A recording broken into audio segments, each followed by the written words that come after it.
Hello, I'm Stephen Bauman, and I want to welcome you to the block-in course. This series of lessons is going to be split into three distinct groups.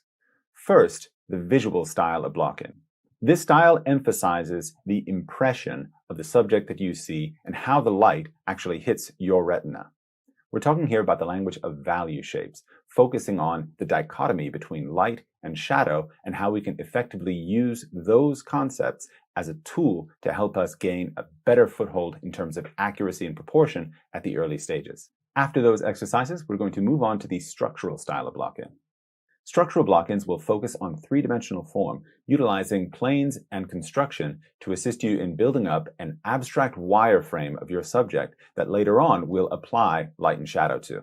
A lot of the lessons that we learn in this second section are going to be filling in gaps left behind by the visual approach. In the third section, I'm going to introduce you to what I call the hybrid style of block-in. This hybrid style of block-in represents my own approach to portrait drawing. Over almost 20 years of experience as both a student and a teacher, I've studied in depth a lot of different approaches to blocking in, eventually combining together the strongest and most effective parts of each one into what is, in my opinion, the most versatile approach to this first stage in the drawing. The expectation for this course is that you'll be able to draw along with each section. This way, the concepts that you're internalizing mentally can make its way into your hands and into your practice, which is what I believe to be the most effective way for you to learn to draw portraits effectively. Welcome, Stephen. It's a live stream. Like, see, you completely changed your demeanor and tone and everything from the behind the scenes patter that we've been having. I'm very professional, restrained, NPR voiced. That's great. I'm not. It'll be like, it'll be like a buddy cop type of movie. Yeah. Which one of us is the wild, like, crazy cop? Is that you? It's ironic because I think that you look like the wild one, but I feel like I probably am the wild. And actually, wait a minute. Let me before we say anything, I just want to mention. So, like, a lot of times when I draw for teaching, and I'm showing students what I'm doing, and I've come to understand that in live streams, though that's like kind of cool and instructive, it's also maybe not as fun and engaging to watch. So I'm going to be doing a kind of high risk, high reward drawing today. It's going to embody the same principles that I use in the block-in course. It's just going to be faster, messier, darker, and I could fail miserably in doing it. So I like this. That's my plan for the live stream. Yeah, no, high risk, high reward with Stephen. This is good. So I'm going to go ahead and show what you're doing here, but then I'm going to give you guys the whole spiel about what we've got going today. So today we are here with Stephen Bauman. He has a block-in course over on Proko, which is a fantastic course. It's not something that you get to just say about every course that ends up on Proko. Some of them are just better than others, and that's just how that's got to be. But yeah, Stephen's course is a fantastic one, and right now it's 20% off because we have Black Friday going. So you can use that code that you saw in the ad in the beginning with that dog. It's code BLACK20 to save 20% on courses and tools. So Stephen, what you gonna do today? I'm going to be drawing a portrait, the guy that you're seeing on screen, and there's been something lately that I've been pondering a lot, like in my own work, and it happens. I think it happens when you're a student, but it also happens when you've been like teaching for a long time as well. Is that you kind of tend to adopt a lot of the things that you talk about, and I think for students, a really great way to draw sometimes is to spread risk, basically, to draw in a way that offers you the least possible opportunity for abject failure. But then there is missing from that sometimes a little bit of the oomph that you want to have in a drawing. If you're drawing safe all the time, you can kind of miss maybe some of the more exciting things that are possible in drawing. And I've been kind of going over this in my head a lot and in my own work. And so I wanted to take that into a live stream because it's a highly pressurized situation. And for some reason that to me is like intriguing to try and perform in a way that's harder on a stage that's more public. Okay. Does that make sense? That actually doesn't make sense at all. It's opposite of making sense. No, I think this makes sense. I think that everyone has a different approach to a thing, and you found one that works. I hope so. Well, I mean, this is going to be, we're going to find out. So by the way, like all the design that you're seeing now is like really rough and really loose, but the same things are present as anything. I'm always going to be looking at, what's the symmetry, the features. I'm always going to be thinking about the center line. Even if you don't see me like kind of carefully going through, I'll probably take some measurements at the start just to check and see that my proportions aren't like totally off.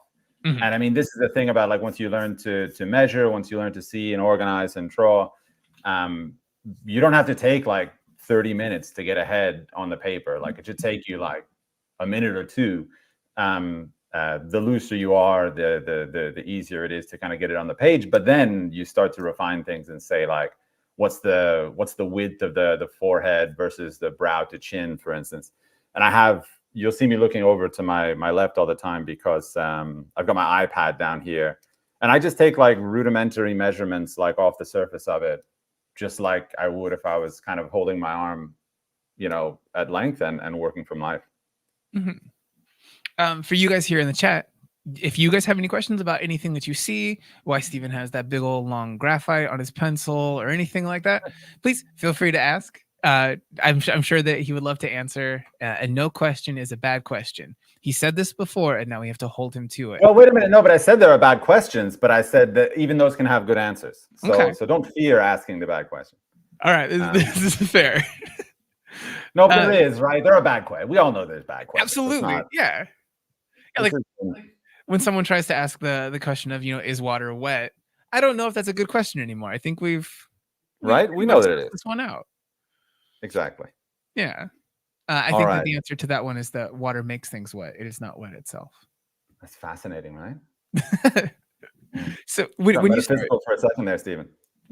We're getting real. All right. By the way, this is where it's going to get like everything up until this point is probably like pretty normal.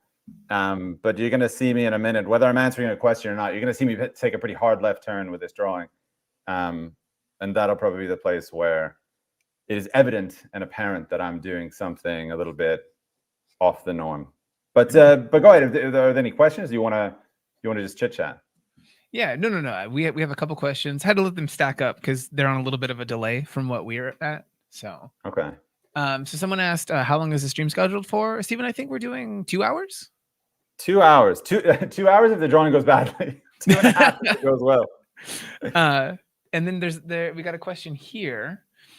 Someone asking, how important is structural drawing in portraiture? Structural drawing in portraiture is just as important as any other manner. Like I'm really into the idea of versatility, and I think that very often, like there's that great saying, a little bit of knowledge is a dangerous thing. I feel like we all start out drawing, we learn like kind of one way to draw, and I think the most dangerous thing you can do is think that that's it. Like, oh, I learned to draw. I learned to block in using sight size and drawing shadow shapes, and then all of a sudden you think, oh, I know how to draw, and I'll just move on from here and be the artist I'm supposed to be. I've been learning to draw for like 20 years, and there's still more stuff that I learned. Like I even started studying with a Russian artist that I know, because they have at the St. Petersburg school, they have an idea, a concept of structure and design that is just not in any Western school. There's no way to get it. You have to go to the source. And that's me at like 43 after, being a teacher for 15 years and studying for, whatever. I studied officially for 4 years. Officially for 4 years, and then started teaching after that. Okay. Yeah, I think we have there are a couple courses that I'm not trying to sell right now that are in the Russian style that getting to edit some of those, it's a really different, like highly academic approach. It's really interesting. Okay. So we do have a few questions here. There's one that I think we can go ahead and get out of the way. I think this is going to be a hard hitting question, but you can handle it. Is that a mechanical pencil? This is a Pentel 120 A3DX 0.5 millimeter pencil with 4B lead from Uni, which is, I think, a Pentel product. I believe but so. You have to specially search out the 4B lead. Okay. Someone in the chat type out all of the things that were just said for all the other people who are going to ask this exact same question. Yeah. We've got another question. It's a person asking, is making a stylish face harder or easier? I don't know. I don't know if there's like I think, let's say, like, what are we talking about when we say stylish? Are we talking about one that is like contrary to the immediate realism? I don't think it's any harder or any easier. And I say that because I just think that both of them are their own kind of unique disciplines that you have to learn. You know, there's this notion that like, oh, you learn like regular realistic drawing and then you go through and you can be an animator or what. It's not at all true. Like, you need to study to be an animator, study to be a what's the word, like a concept artist or whatever. It doesn't, you can't just study drawing like this and then all of a sudden I'm a concept artist. It doesn't work like that. Yeah, I think a lot of people think that working in concept design is going to be like, oh, you know, whatever, I just got to put some loose lines on the page. No. Yeah. It's not. Yeah, it's a ton of like, and that's the thing too, is you find like working professionally, you get like into an industry, there's all sorts of like industry standards for things. So I wouldn't even pretend to know what the standards are for like being a concept artist. I'm sure it's a whole discipline unto itself that you have to study. Mm-hmm. Yeah, plus I mean, and I have not. Stylish is it's a personal opinion, you know? Like what you might view as being stylish is actually like incredibly low effort rendering too. Depends on the person. Yeah, I mean, I guess that's the thing that I'm thinking with this question. Is like, okay, well, what are we saying exactly stylish? Are we talking about something that is, that's why I took it like anything except for what I'm doing, which is basically just drawing what I see or a version of what I see, which I would say maybe has its own style into it as well. Like, I mean, there's this notion that realism is just like this monolith that you just draw stuff the way it looks, and that's all that there is to it. But I would contend that I think there's a lot of creativity inside of realism as well, that if you don't utilize, I don't really think that you get the whole, I don't know, the whole effect that you'd like to have. We have a question from Karen, who's asking, why is he switching up pencils at this early stage? Why am I switching? Oh, I wasn't. No, this is a mono zero eraser. So this is, and you can see it's, what's the word? It's a pencil-like eraser that I've shaved down to like a chiseled tip. And this, like, sometimes I'll use it to make lines or whatever, or yeah, there's a lot of different things you could just do to like kind of carve shapes, or, you know, hatch through areas to make halftones a little bit less intense or whatever. Okay. Just a reminder for the people in chat, if you guys ask a question and we don't get to it, it's not that we didn't see it. You don't need to ask it again. It's in a list. Just might fit for a better, like a different later section of this. Hey, can I real quick, could we do like at the end of the stream, somebody gets like a free blocking course? We can do this, John. I'm like pitching this to you like hot, like on the air, so there's no option for you to say no. No, I like this idea. John, what would we have to do for this? And can you make that happen? It'll have to go to John, because I don't get to fluff the things like this. Yeah. So let's see. We've got a few other questions here, but I am curious for you to just actually talk about the process here in this stage. Oh, right. Yeah. Let's do that. So, like I said, I've been kind of working with this idea that, like,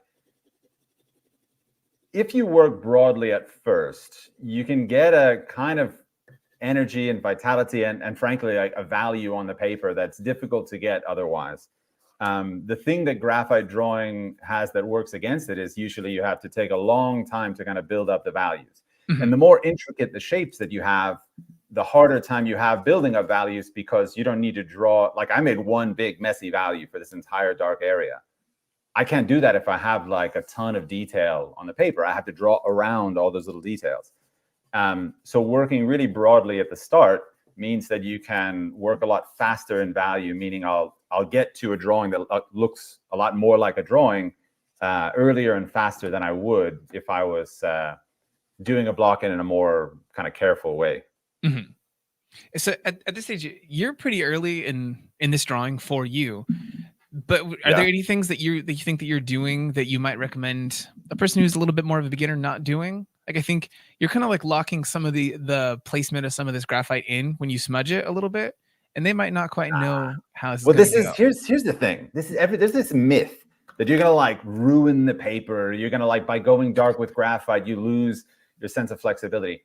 You take an eraser like this, I can go like almost back to the whiter paper, or at least like as far as I need to go to justify it being an erasure without. So, and I used to say all the time, because it's one of these like passed down chestnuts of wisdom that you get in like art training, drawing training. It's like, you be careful when you're using a stump, right? Because, you know, if you over stump, you know, bad stuff is going to happen. Like, it's almost like a superstition a little bit. The more that I work with a stump, the more that I feel like actually nothing really bad happens when you stump things, even a lot, you know? So I don't know, like for me, I'm kind of testing the boundaries of like where that is. Like, is it real that the stump can kind of lead to bad stuff happening or like spoiling the paper or something? I don't really have a lot of evidence that convinces me that that's true. Okay. I like this. Myth busting. This is what we're doing here. Like, you do have like a Mythbusters looking kind of hat right now with the 5-panel cap.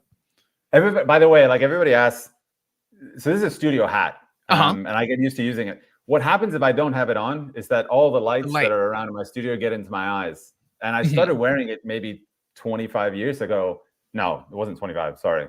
Like 20 years ago, when I started working in like skylit studios. So all the lights coming in from above and it goes like straight into your eyes. So you need something to block it. Yeah, because then you're basically changing the exposure on your eyes if you have all these different back and forth lights. There was a question here in chat from a guy, Matthew Ramsey. He's asking, Stephen, did you improve at drawing through practice, or is there a little rat underneath your hat controlling you? A little Artatouille. Was that you, Stephen, or was that Artatouille was me? I realized there's those 3 letters we can whip around. There's meat on the bone there. No, it was practice, but you know, actually, I was reading something recently that kind of piqued my interest in this whole topic, because we're all kind of living in this post 10,000 hours world where Malcolm Gladwell wrote this book, and we're all going like, yeah, 10,000 hours, 10,000 hours. And there's some dispute about it, but generally speaking, we're all just accepting that you get in your hours, and then, you know, then you're there, you arrive because you did the hours. But there's so many like pieces of the puzzle, I think, that need to be added on to that for it to be true. And some of them are addressed in other books on like behavioral psychology and stuff. The practice you need to do in those 10,000 hours needs to be highly intentional and targeted. And I would say ideally well organized, with respect to your time budget and also the goals that you have, that you set for your drawing education. So it's like just sitting in front of a paper and drawing is cool. Hey, that's the baseline, right? Showing up is the baseline, but that's not the only thing that you need to do. I think if you want to get to a professional level in drawing and painting. Let's see. There's some questions here. They're definitely stacking up. People are piling up questions. Is there anything that you want to say about where you're at in this process before I start giving you some of these? No, but I'm just going to say that, well, yeah, maybe there is. I'm going to start with, there's a notion that I use a lot, and you'll hear it in courses that I teach, but it's the idea of like a point of truth, right? Which is the best worst name for what it is. Basically, it's a way to create a unit of measurement for your drawing. Because when we're studying proportions, we want to make changes to things, right? We go, the forehead is too tall, or it's too wide, or the chin is too low, but we need to like have a central unchanging point to relate that to. Otherwise, everything is changing and it's all kind of relative, right? So usually what I do is go from like somewhere on the brow ridge or the top of the nasal bone, like down to the physical bottom of the nose, right? So I'm talking about the bottom of the wing of the nose here. And I'll take that distance and I'll use that as kind of a unit to compare other things, right? So I'll compare that to the height of the forehead, and and find that my forehead is too high. So I need to like make that shorter to kind of conform to that. But once I know what my point of truth is, then I start kind of going through and comparing that to a lot of different places. And that's what really makes this work. Well, it's two things. One, that your paper is, or sorry, not your paper, but your drawing is way more flexible than you're likely to think it is. I can say like dozens and dozens of times with students, I hear, oh, I've ruined the paper, or this about the paper, or that. Your paper's not ruined. Like, you just need to recognize that you can be a little bit more brisk with it and kind of build up a surface that in fact is probably more fun to draw on than the safe surface that you think it should be. And also the fact that once you have things on the paper, then you can go through and take measurements on everything. If you just have like the tiniest amount of block-in, the point of truth doesn't really do any good for you. Mm-hmm. I guess. So here we've got a hard-hitting question from Slavic Radko is the name here. Why still no lips? Why the lips are the least consequential of the features? No, I mean, like, for real talk, they're the least consequential. And in that, well, there's two things about it. One, it's all about the muzzle form. It's all about the roundness of the lower half of the face. Once you figure that out, getting the lips into place is not really all that hard. But also, just drawing the lips on their own actually is really hard, because there's not a lot of like landmarks in that area to very directly connect them to. So I tend to work for quite a long time before I ever get into the lips. Okay. In fact, like, it's funny with students. I taught for the first time since COVID. This last summer, I was in Rome, and so like it was my first interaction with like real human students in an actual studio in like 3 years or something. And I forgot that you really have to tell people over and over, like, I don't want to see lips, like, for the first days. Like, I do not draw them, because they're just getting in your way. I think it's hard to try to like break out of an older habit of like putting in all of the features, and then people even have like some features that to them they kind of put into place and feel like I am making a drawing. Like people, they'll dive into detailing eyes or something really early on before actually having nailed in proportions. Always like bad. They could use a whole course on blocking in, I think. If they needed that. If only there was one, you know, if only some. Yeah. Yeah. So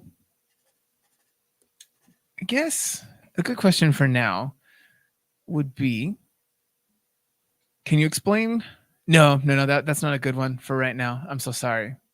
Rad plays guitar. We'll get back to your question later. Okay. Mr. BX5. What's the best way to get accurate proportions quickly? Accurate proportions quickly. I would say applying a conceptual template to the head. The most famous one that everybody knows is Loomis. It is one proportional template of potentially hundreds.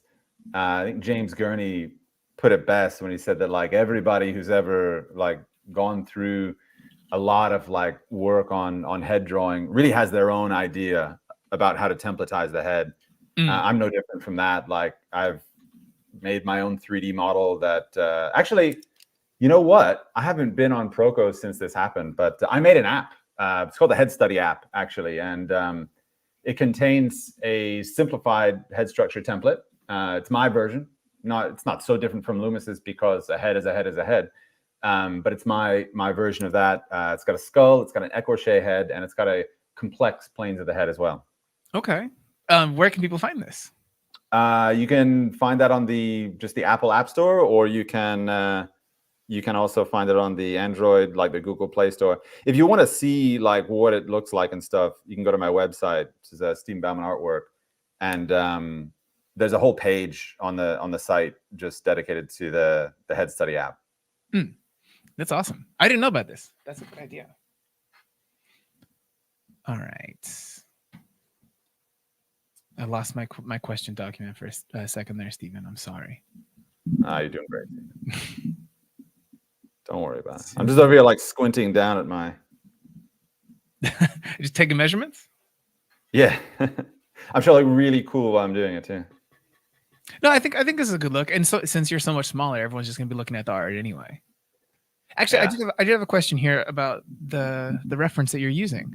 So are you gonna do you think that you'll push and pull from this reference a little bit? Because there is like in the photo itself, there's a tangency at the chin and the shoulder.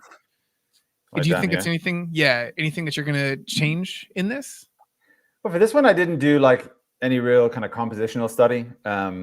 Usually when I'm sketching like this, I tend to kind of just play the hand that I feel like is dealt, you know, like I don't get too crazy with the alterations. I think probably the best case scenario for this stream is that I come out with a head that is reasonably this guy. So no, I'll probably not mess with it. I might not draw it. I might like kind of just let it drift like that. But maybe there's an interesting. I think there's maybe an interesting like way to push some value in here that will like frame the light of the lower half of the face. Maybe that's interesting to do. Yeah, I like that very much. This is great. But like that's also like the fun version of drawing is, you know, we get caught up in kind of being successful all the time in what we're doing, and I think in that, and this speaks to what I was kind of saying at the beginning of the stream: no risk, no reward. Like if you draw safe all the time, there's just things that you're not going to do, you're never going to experience. And so I'm kind of advocating for a little bit more recklessness, because I feel like you do have the tools to like get yourself out of a mess. But if you never get into that mess, you never kind of experience how or like what it is to work it out. Like look at this really dark value that I just put in, right? It shouldn't work. It shouldn't like be able to be there. But if I just stump that down enough, I have like a nice soft edge that comes out of it. So like, what about putting in a really dark value right at the start? Why is that so bad? If you can change it, if you can adjust it. But I would never know if I hadn't put it there. Yeah, I think this is like the classic idea of when you go to a new place, you should just go somewhere, get lost, and then that's how you learn that area. It's the same thing for art. So I think John, so. I think there's a strong parallel there. Go ahead. John has a system here for us being able to give away a course. So I'm going to read this real quick because there's a lot of words, John, in this message. Give me one question before you pop off to read it. Yeah, this is a good idea. So I can give you the most broad question that someone asked here. You can go for the whole rest of the stream off this one. What are the basics to drawing? What are the basics to drawing? Do you want this one, or do you want to tackle? No, that's good. That's good. This is by no means, I think, a bad question. I mean, depending upon the teacher that you ask, you're going to get like a lot of different answers. So I'm going to give you the one that I think represents maybe the most kind of broad expression. There are several concepts that you need to kind of inhabit and understand. You know, like what is it to make a drawing, right? What do proportions mean? What is the vocabulary, the visual vocabulary you need to know? All these things are a part of kind of learning to draw. But then there's one that's a little bit kind of nebulous. And it's probably the one that causes the most friction for people like kind of starting out, is how do you make a satisfying enough drawing experience that you can do all the necessary drawings you need to do to get good? Because early on, when you're studying drawing, honestly, the return on your investment of time feels very low. You know, the first drawings you make are not going to be good ones at all. They might not even seem like there's much merit to them. But the reality is you've got to get past like quite a few of those to get to anything worthwhile. So how do you engage in an activity that is not necessarily, or habitually engage in an activity that's not necessarily feeling very rewarding? I think that's a difficult one. And some of it has to do with the kinds of projects that you choose, but also I'm a big advocate of like understanding from a psychological perspective what it actually means to build habits and how you can intentionally configure your practice to support what's the word I'm looking for, to support a repeated exercise of your kind of fundamentals. Now, all right, sorry, I'm kind of drawing and speaking, so I feel like I gave a bit of a nebulous answer to this. What you need to do is focus first on forming the habit of drawing. After that, we can talk about what you do to specifically become much better at drawing. But if you fall at the first hurdle, which is developing the habit to draw, I think none of the other stuff is really possible. So that's the first thing I like to consider, and it's the first thing I want to talk to students about, is how do you develop the habit to draw? The parts that I caught in there of this while writing and reading all this stuff did sound fantastic to me. So we have a way for this course to work now. Now that you guys know how to make art and what the basics are of art, what are your goals with that in mind for 2024? Wait, is that a question to me? No. This is to the audience. Yeah, we set up a link on that stream page on Proko where people can leave a comment for what their 2024 art goals are. Maybe some of what you said is part of their goals. And then I'm going to read some of those to you a bit later, and you'll get to choose which one you like the most. Mm-hmm. And they'll get Booyah. The course. I like you seizing the reins and having us do a giveaway. I like that very much. Oh, good. No one else ever. Yeah, no one ever else takes this by the horns like that. It's good. Okay. So is there anything that you're currently doing right now that you'd want to point out to anybody before I give you some more questions or have other conversation? It's usually at this stage that people will, or let's say people, I'm so generic, that students, when they're learning to draw, they'll get to this place and then advance. Whereas like in reality, I think what should probably happen, what most efficiently can happen at this place, is to not add new information, but to make more concrete and accurate the information that you already have. So there's a limitation to how accurate you can be, because this isn't really an eye yet, and this isn't really a nose. But I can make sure that the positions, locations, triangulation, all that stuff works before I start to add really anything else. It's just a matter of like getting to this fast enough that you can manage to make these observations well at an early stage. I think one of the challenges that we have is getting to this place, like I said, fast enough. If you take 30 minutes, an hour to get here, some of your budget of energy and enthusiasm is kind of taken up on things that frankly, it doesn't need to be taken up on. Like you should be able to get through a block in ideally pretty rapidly. Because then the work actually starts, right? Like I have to go through now and I have to kind of double check my distances, check things like the length of the ear versus the nose. Like all these things need to be measured, but they need to be there first in order to be measured. Mm-hmm. Make sense? Absolutely. You perfectly answered a different question that Pedro Vicente had in here. He's asking any suggestions for lack of patience when toning large areas without being messy. That's what always leads me to painting instead of drawing, but I want to do both. So I think it was a little bit of them getting ahead of themselves and then losing patience with the medium. But I think graphite doesn't have to be as slow. Now the school that I came from, and I think what I initially taught in my, when I started teaching at the academy, people were taking like 75 hours on a figure drawing. And they were doing bark drawings that would also take, they would take upwards of 50, 60 hours to complete. In a process that long, you can afford to build up graphite super slowly. I tend to advocate for being faster at the start, because I think that's where a lot of the inefficiency is.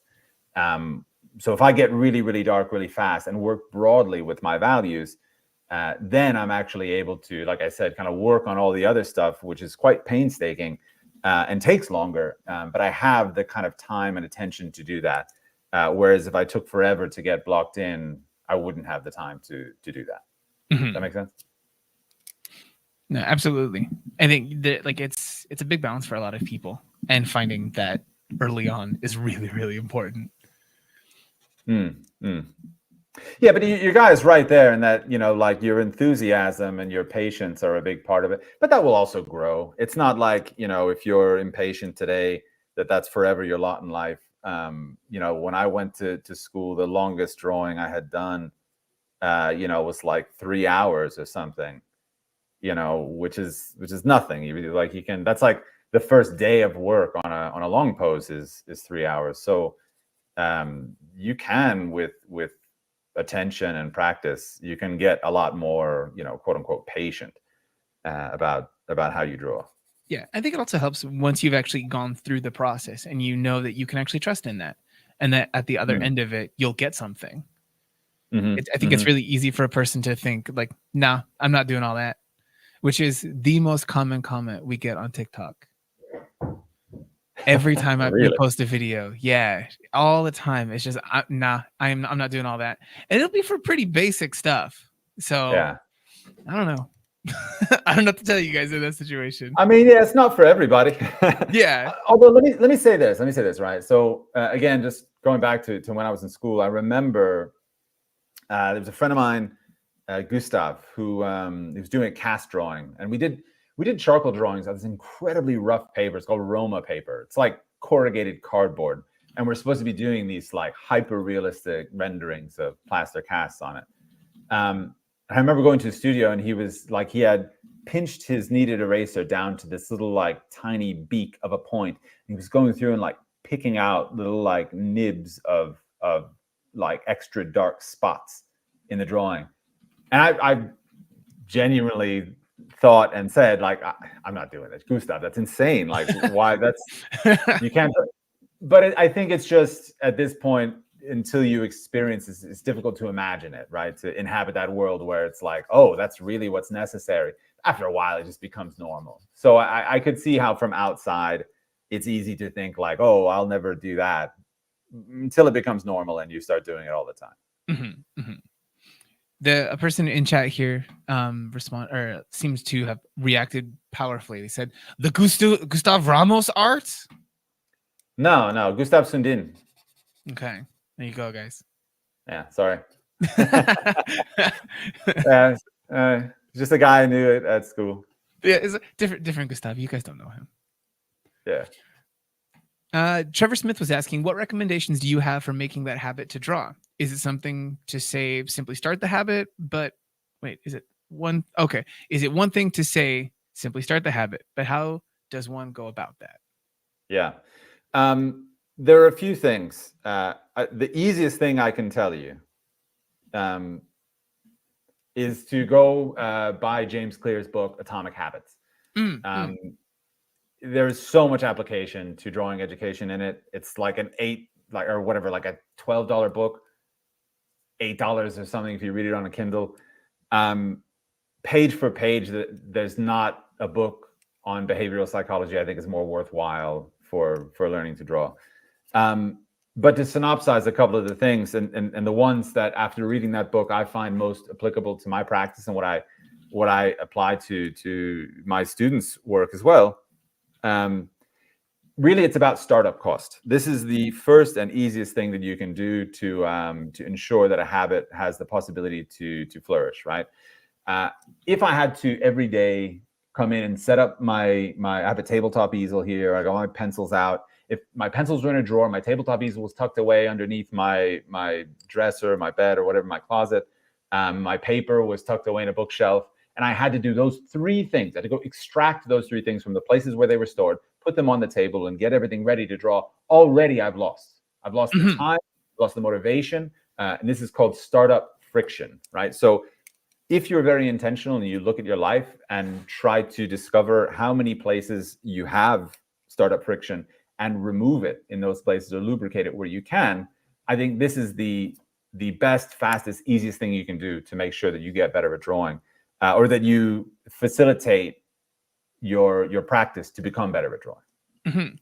Yeah, I mean that's the same thing with everything. Just removing boundaries. It's incredibly important. Exactly. So we have a question here from Mo, who's asking, do you think it's possible to learn professional art, concept, and character design stuff with free resources? The latter half, I can't really say anything about. Like I said, I've never studied, concept art or any of these other disciplines. So unfortunately for that, I don't have an answer.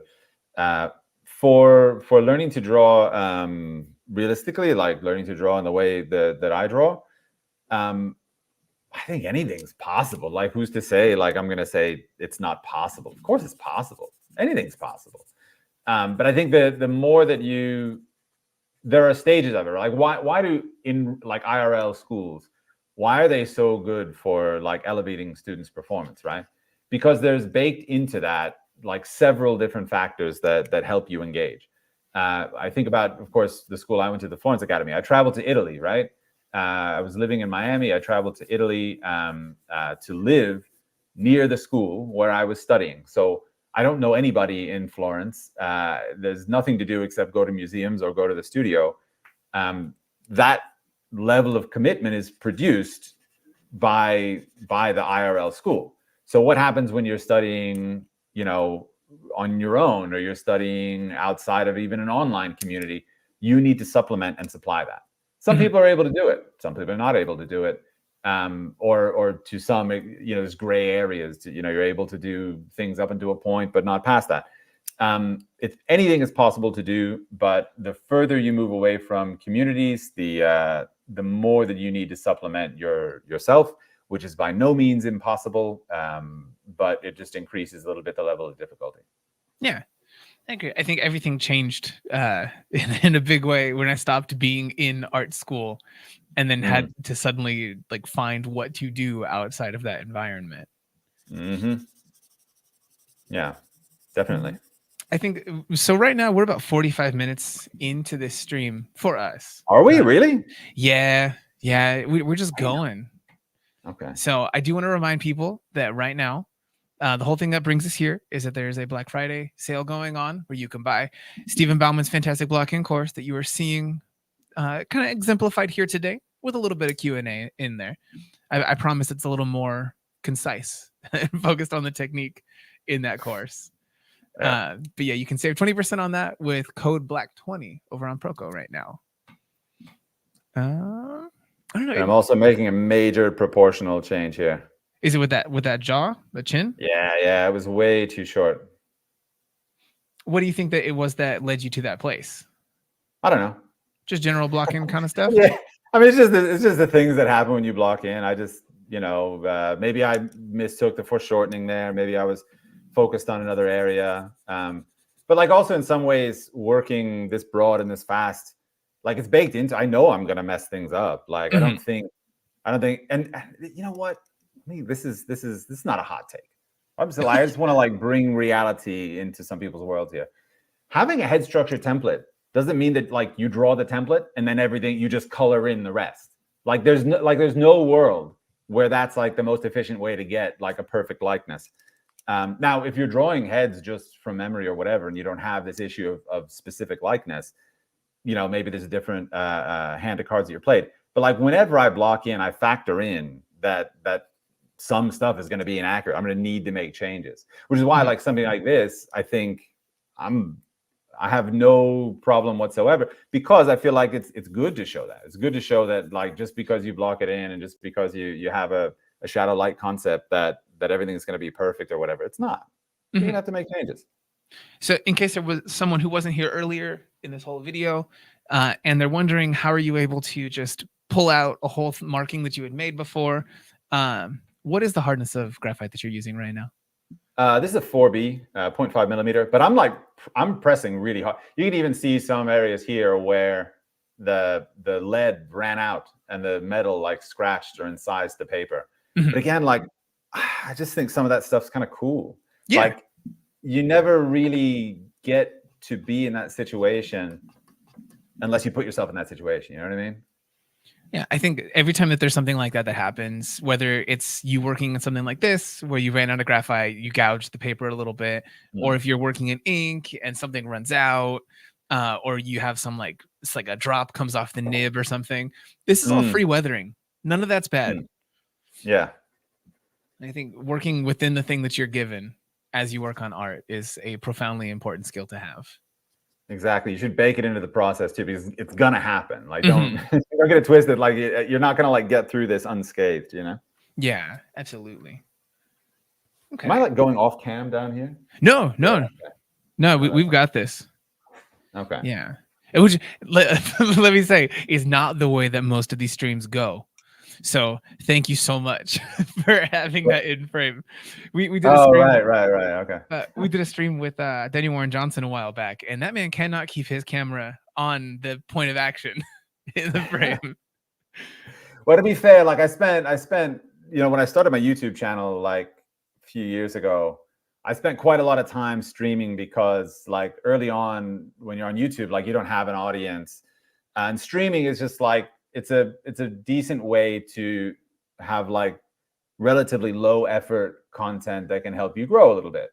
Now, eventually, like I think if you want to grow on YouTube, you got to start producing proper videos. I mean, I don't know. I guess that depends. If you're in my niche, then you do. But I've been doing a lot of live streams over the years. So if you're not doing those all the time, I could understand why. And by the way, in the early ones, I screwed up all the time.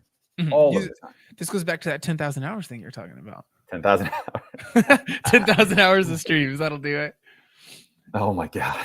That'll kill you. Is what it'll do. We have one theory here from Gregorin in the chat, and I promise this is not serious. Don't get mad. They said that the proportions changed on the job because you didn't have the lips in there. They nailed it. It's got to be it. You know? we 200 years of portrait artists got it wrong. We need the lips fast. Yep. Fair. Bruna Oshiro in the chat is asking, I have an issue with very, very messy sketches. Any tips on how to improve that? What do you think about this idea? Does it need improving? It's not an advocacy for messy sketches.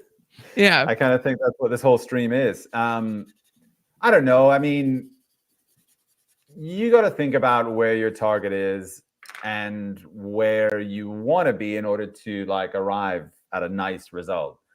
So just as like a for instance, I don't know like what the community idea would be. Is this a messy sketch or is this a refined sketch? I don't know. If you want to leave that up, I'm going to ask them, is this messy or dirty? Okay. Yeah. This started out in exactly the same way. So I don't think that there's necessarily like that you're setting so much of like a lower ceiling by being messy.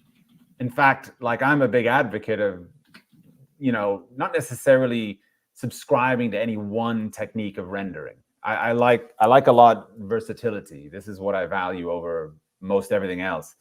I want to be able to draw in whatever lighting situation. I want to be able to draw in whatever the subject is. If I'm out in the city, I want to be able to sketch the urban landscape, right?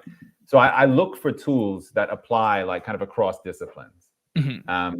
So for me, like if you're saying, like I have a problem with messy sketching. I mean, I don't know, like if you want to make photorealistic or hyper-realistic portraits, then yeah, probably that represents a problem. But otherwise, I really don't think you should sweat it so much. Like focus on how you can organize your subject, focus on how you can improve your design, and let the control kind of come a little bit, as you go. It's easy to have like maybe unrealistic expectations of yourself and of what you should be able to produce at a different time. Your career hopefully will be really longer than you think. And I can remember being a student and just feeling like everything needed to happen yesterday, but it doesn't. It just doesn't. It's just not the case. You want it to, strive for it, but like it's not going to happen that way, Yeah, it's definitely something I agree. It comes with just some experience early on when you're like scrambling and you got this like youth vigor and energy and everything while learning. Everything is new and everything is the secret to something that you didn't know before. All this stuff comes together, and once you get a greater picture of the idea as a whole, I think you slow down a little bit in a good way. Yeah. So I put the question to the people in the chat. I didn't give them an option to say whether it was clean. I just asked them if it was messy or dirty. And they chose to say that was a messy sketch. Okay. Yeah. Yeah. Okay. I didn't think so. Yeah. I didn't I feel a bit hurt now that like my sketch is messy. I thought it was okay. I didn't give them a single option to say it was clean or precise, exclusively messy or dirty. I removed all choice from it's only them. messy or dirty. Yeah, only Bro, that's messy or like you're dirty. poisoning them against me, Steve. I want to let people know that, again, that pinned comment up here, if you click on that pinned comment in this chat, you'll be able to drop your goals for 2024 for Stephen to choose one and give a free block-in course to. That's not in this chat here on YouTube. Click on the link in it and then go write your goals on that Proko website over there. Yeah, if you guys write them all here in YouTube, I won't see them. Someone was asking if you have a way to get rid of boredom while drawing. They say they can draw. I can draw, but every time I'm going to, my mind gets empty of ideas and I just feel tired of it. Huh. Well, I mean, I guess you'd have to ask the question, like, what subject matter do you want to draw? I guess, you know, the place where I could best relate to this would be, you know, when students start out, we're saying, okay, like do these bar drawings, or, I mean, I'm not like huge on bar drawings, but that's one thing that people do. Does everybody know what those are? Do you know what those are, Steve? What was it? What was this? Bar drawings. It's a collection of lithographs from the 19th century from a French academic drawing course made by Charles Bargue. Is that how you say his last name? Yeah, why? I've always said Barge. Oh, no. Yeah, and it's not Bouguereau. It's Bouguereau. Okay, yeah. I'm learning so much. Yeah. No, that's all right. Wait till they hear about Da Vinci. What about Da Vinci? Like there was that video, the Da Vinci. No. Yeah, it was a terrible meme video. Okay. It's really bad. Wait a minute. I need to hold on. My nose or my eye socket on the left is wrong, and I need to find the right measurement to get across it. Okay. Focus time. Yeah, no, maybe that's okay. Where are we at? I've lost everything. Completely lost everything. You were talking about the Bargue drawings, the Bargue plates. Oh, Bargue drawings, right.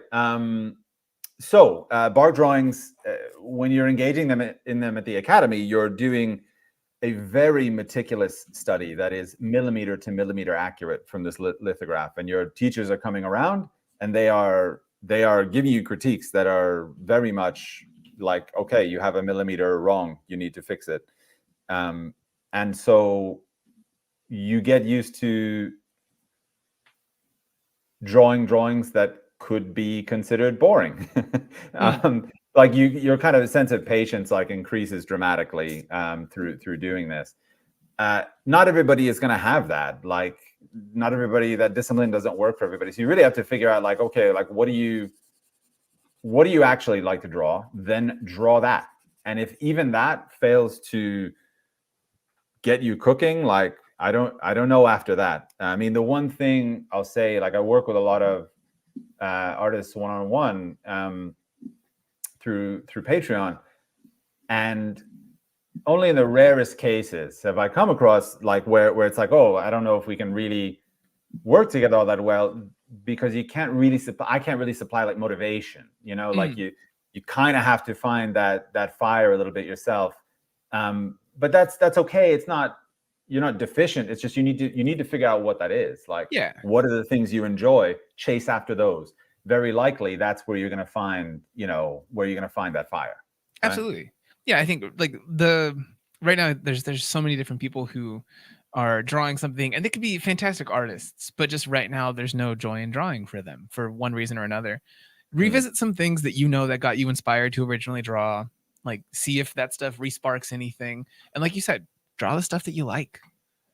Yeah. If none of that stuff works, maybe gotta do some other things. It's not an art problem. You just gotta find that motivation within you for some other reason, and that's okay. Exactly. So we got another question here from Mr. BX5, which I'm so stuck on the idea that's like an incredibly online handle. Like it sounds like it's a Bronx thing. I feel like this guy's from the Bronx. Mr. BX5, let us know if that's the case. Yeah, it just sounds like if you were making some like sci-fi movie thing and they wanted to say like a joke name for someone online, that's the kind of assemblage of letters and numbers that they would say. I always thought it's always something like, no, I can't do it. Usually, like the joke names that occur to me are like really lewd ones, Like which I'm not. Meme Lord 420, Yeah, Wee Boy stuff like that. 6969.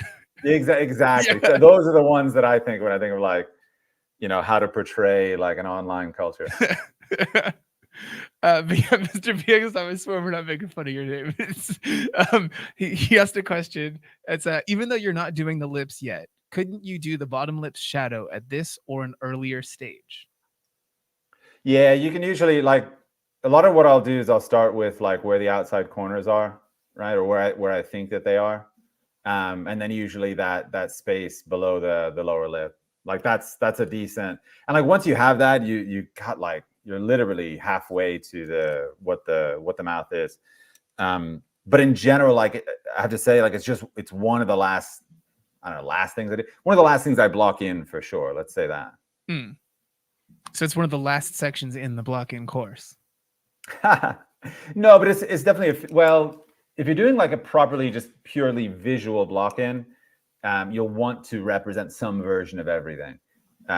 This is more maybe what you'll find in the hybrid approach, where basically, just for anybody, the structure of the course is what I think is probably the most effective way to learn things. To take concepts like one at a time, and in their entirety. So we take a look at totally visual drawings, which is just flat 2D shapes. Think of a John Singer Sargent painting. That's a visual block-in. And then we take a structural approach, which is basically start with a cube, start shaving off planes. Eventually, you arrange the specific planes of the head. Neither of those, in my experience, in the depth that I've studied them, represent the most efficient way to get a head on the paper. But I do find that there's an intersection in between them. There's a Venn diagram where they overlap. That is a super efficient place, and that's the hybrid block-in style. But I also lost what question I was answering there, Stephen. Oh no, this is okay. Yeah, I think you hit a part in there, and we've kind of transitioned into another question here. Cool. Inji Usama is asking, is the hybrid method useful for blocking in unusual and extreme view angles of a portrait? Yeah, I mean, in that, I would say it is useful for blocking in any version of a portrait. The whole idea, like that I like to work with is again, what is the most versatile version of something? Like, what is the thing that suits the most diverse situations that you can find yourself in? And that's what I've designed my approach around. I did this because, right, why is this an obsession? Why does it matter to me to do it that way? I mean, there's plenty of people that just find one way to draw and then they do that, and then life is good. They just go on forever just doing that. I found that after I graduated, right, and this is after a 4-year study at an atelier in Florence, that there was this hard ceiling to my drawings. Like, if I wasn't in just the right lighting situation, it was very easy for me to be like lost a bit. And this was because in my studies, there was not a strong emphasis on structural drawing, for instance. So then I took the time, I started studying sculptors like Rodin and looking at their work. And then started studying, of course, Russian artists, because again, their education comes from a structural perspective, where you're building up the figure from basic forms. This was all stuff that I just didn't know. I just had no idea about. So would it work for heads in weird positions? Totally. I think that the structural elements that you find in hybrid and the hybrid block-in practice would be the thing that would assist you most in that. Whereas the visual style block-in, I think, is much more suited to your average portrait setup. Which, by the way, there's a reason. 90% of your portraits will be like eye level, looking at you, or 3/4 or whatever. Yeah, I think that's one of the most common questions that we get in general, is a person asking like, how do I know when to use this method or this method or this method? The real answer is you use all of them. This is absolutely correct. It's not that you learn one and then you abandon all the others, you know. But when that one does happen, you can be certain that Stephen Bauman will have a course on it on Proko.com. If there's one method that's invented that works for everything. Yeah. There'll be actually coming up eventually a mass drawing module for the course, where it's almost ready to go. But I think like there's so many different ways you can block in. Like when I'm working on my Patreon, like I'm always kind of developing new ideas and new kind of new ways to kind of approach this. And some of the ones that I thought have been really exciting from working with people on block-ins is doing memory drawing exercises. So we'd take, anyway, it's quite complicated how to do it online, because usually you have a situation like this where there's the drawing that I'm making and then the source image is next to it. But I would black out the source image and put a timer over my drawing. And after looking at the source image for 5 minutes, we'd go dark and we'd just draw from memory. And then the same thing again, cover up our drawing and study the source image. Interesting. Yeah, no, I mean, but by the way, first of all, when was the last time I actually looked over at my source image, right? It's been a while. A minute ago, right? Whatever, yeah, a couple of minutes. Because you got the block in. All drawing is memory drawing. Yeah. Like it's impossible, unless maybe you have like some skew in your eyes, to look simultaneously at your subject, your source image, and your drawing. So all of it's memory drawing. And there are finite ways that you can exercise that to have a better visual memory.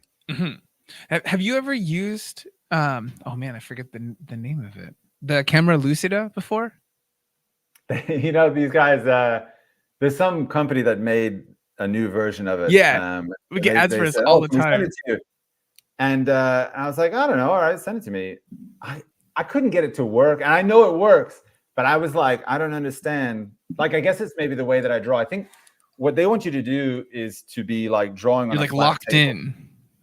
Yeah, like, but they want you to draw on like a flat table so that you could theoretically like look down through the lucida at your paper.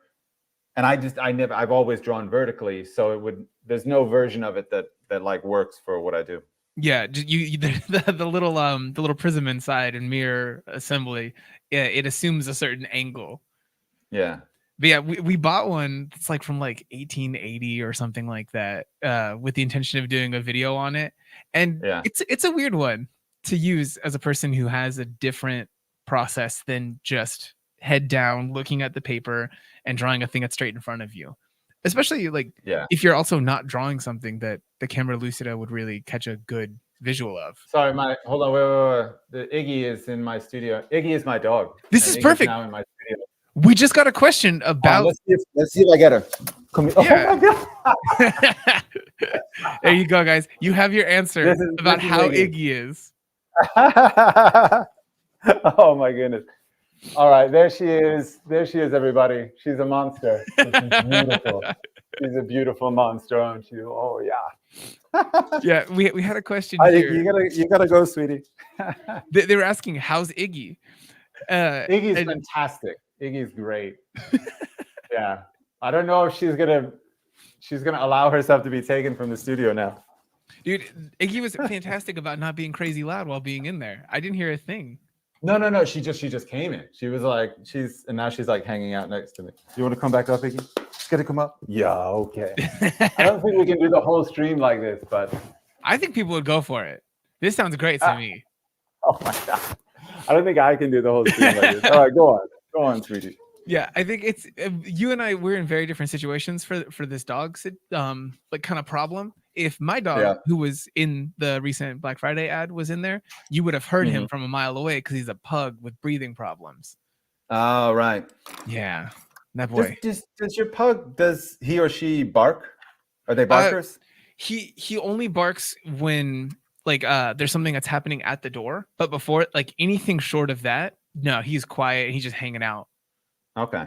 Yeah. We got this. So Iggy is a little what's called a Swedish-Danish farm dog. Okay. And well, I live in Norway. I don't know. Does anybody know that? I live in Norway, and she is a svensk dansk gårdshund, and her job, as she understands it, is to protect the farm. So like she's she's vocal. Let's call it that. She's very vocal. She's very restrained when she came into the studio. Then well, sure, she doesn't bark at me, but she barks. She barks when she wants. Did Iggy happen to say anything about what she thought of the drawing while she was in there? Maybe to you, like whisper in your ear? She was like, check the proportions. Yeah, because I don't know. There's a thing that someone's brought up here in the chat. Blue Devil was asking, does the tip of the nose need to come out a little more past the right eye? Would Iggy agree? And do you agree? That's interesting, right? Yeah. Yeah, it almost goes even with the brow. I think actually that this might be like a brow ridge issue. I feel like this is actually the thing that's too far out, but it's probably a little bit of both. Okay. In a lot of situations, you're going to find that a little bit of both is usually what gets the job done. So I'm going to shrink this eye socket and bring out a little bit the edge of the nose, because it should be like almost on a vertical together. Yeah, I guess it's true. Yeah. Looking at the reference here. And you said that you're not like departing from the reference too much. So it's not like it's like a massive personal choice where you think noses should be smaller. No. I mean, this is just, like I said, this is a boom or bust drawing. Like, I'm going to mess up stuff like that. My hope was that I only mess up so much that it looks halfway decent rather than messing up so much that it looks awful. Mm-hmm. I mean, if it all goes bad, we'll just make the whole stream private afterwards. No one will ever see it again. So delete this from the internet. Yeah. We have contingencies. Yeah. Anna Bizarro Duda is asking, lips at a downward angle is so tough to do. Any tips? Lips at a downward angle. I guess it depends on how far downward, but this again is all about the muzzle form. So if you think about what volume is underneath the lips, right? So basically the entire lower third of the face is a volume like this one, like a kind of half cylinder, right? And then you have the lips that are like stretched across that. Now the lips themselves have little forms, like the kind of like central volume here, which is kind of this U-shaped form. And you have the kind of wings of the upper lip. All of those also have little planes in them as well. But basically you need to solidify what the overall arc of that horizontal center line is based on the perspective you're drawing it from. This is what makes lips so hard, and why I don't really mess with them until I figure out my muzzle form, because without all this volume figured out, drawing the lips is like ridiculous. It doesn't do anything for you, like, because you're gonna have to change them or move them or draw around them. So you have all sorts of problems that you incur by blocking them in a little bit too soon. Yeah, you have to, like you said, it's the process of starting from a bigger thing and then refining down big shapes to small shapes. It's really easy to get caught up in the idea of putting in some features that we think are key features, but until we have the overall mass, right, there's no point. Yeah, and I think for beginning students, like I say, all my experiences are tainted a little bit by the academy, because teachers are like really properly harsh there. Being from America, it's not anything I ever really experienced. But they would like treat your drawing errors like moral failings. Like, you had not wanted to get it right bad enough, and this is a part of why you have it wrong. I think in general, we would like to be drawing things in the right way and in the right order. But early on, it's very difficult to know what that is. Like if you think about the beginning of a drawing being like here, and the destination you want to arrive at there, I would say that like students usually get from A to B on a path like this, because you don't really know like how to get there in a kind of straight line. There's a way to be more efficient. You just don't know what it is yet. And you need to search out what that efficient line is. Which again, just not to labor the point too much, but the reason why the blocking course is set up the way it is so that you can figure out what the straight line is, right? Okay, there's a visual block in, but this can lead you into a little bit of excessive work if it's used on its own. The same thing with structural. It can be like really hard work to get good at structural drawing, but eventually like a synthesis of those two is what I think is like the most efficient way to get through a drawing.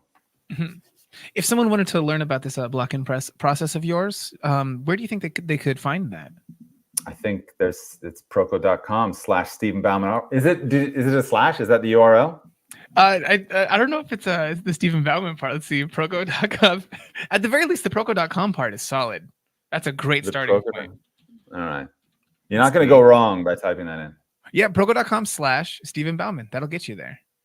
Perfect. Nice. I wanted to see if I can get you to say the URL, and thank you so much for taking that. That's where I'm at. Finish line. This is a symbiosis here, Steve. Stephen is Stephen. Funny enough, like my best friend's name is Stephen as well. Is he a dirty Vivan with a V? He's he is exactly that. He is exactly he's got the dirty V. Disgusting. Yeah, it's terrible. But yeah, I've been a part of a group of Steves, for decades, I know what it's like. Yeah.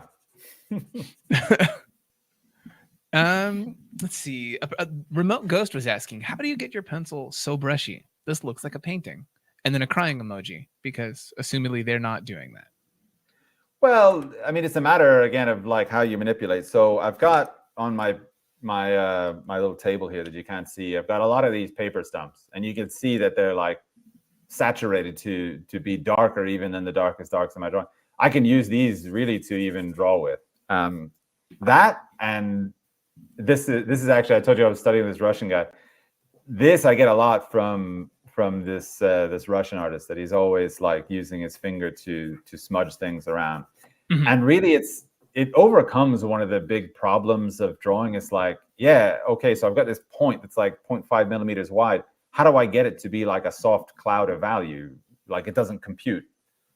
Well, you just got to rub that. I was going to use an expletive, but I don't think Proko's channel is. No.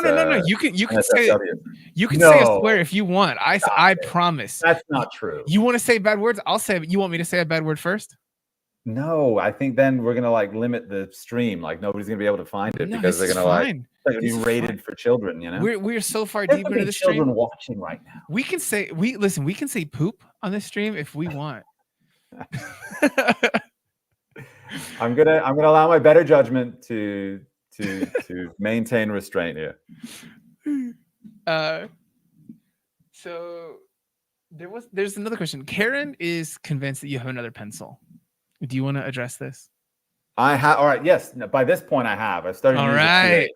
All right. Listen, people. This is non-paid product placement here. Let me tell you right now that Japanese pencils and Western pencils they're different. Not the same. They're different. Right? I used to use. Everybody's seen these Stadler pencils, mm-hmm. right? Now, the difference is primarily that, and maybe because you guys watch Proko, maybe everybody already knows this, but an H in Japan will be a softer grade than an H, say, in the US. Mm-hmm. I use now only Japanese pencils, Tombow and Mitsubishi. Now, within that, there are different grades.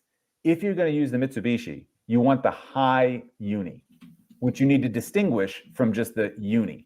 Because the high uni is a really nice one. The uni is, I think, kind of average. Tombow has now started to make a mono 100. They used to make just what they called a homograph, right? So these are the two different Tombow pencils. The mono 100 is now their kind of like premium pencil. I'm not gonna lie, I don't know if it's a little bit of like just confirmation bias, but I still kind of like the homograph like a little bit better. So I don't know. I mean, maybe they're skewing different with the way they manufacture the graphite mixture inside of the mono 100s. But both the Tombow pencils, those are the ones I tend to use for just about everything. Yeah, no, I don't think I've ever gone wrong with anything that Tombow's ever made, except for that one really cheap brush marker they sell like at Walmart now. That one sucks. But every other tool I've ever bought from that, I just bought Tombow markers last night they have that one that's like a smaller, it like mimics a brush tip marker, but it's more like a rubber wedge kind of feel. All right. Yeah, I bought a 3-pack of those because that's my eternal favorite now. Anything in the marker world is a mystery to me. I don't know anything about it. I bought some Coptic markers a while back because I thought, I'm going to do some Copic, yeah. Mhm. I never really invested. They're just like one of those things that's in my studio now, just like waiting for a moment to come to life. Interesting. Okay, we actually recently we partnered with a company called Olo to make these markers. It's a Zorn palette. If you're at all interested, maybe we send you some. Is it like in gradations of flesh tone?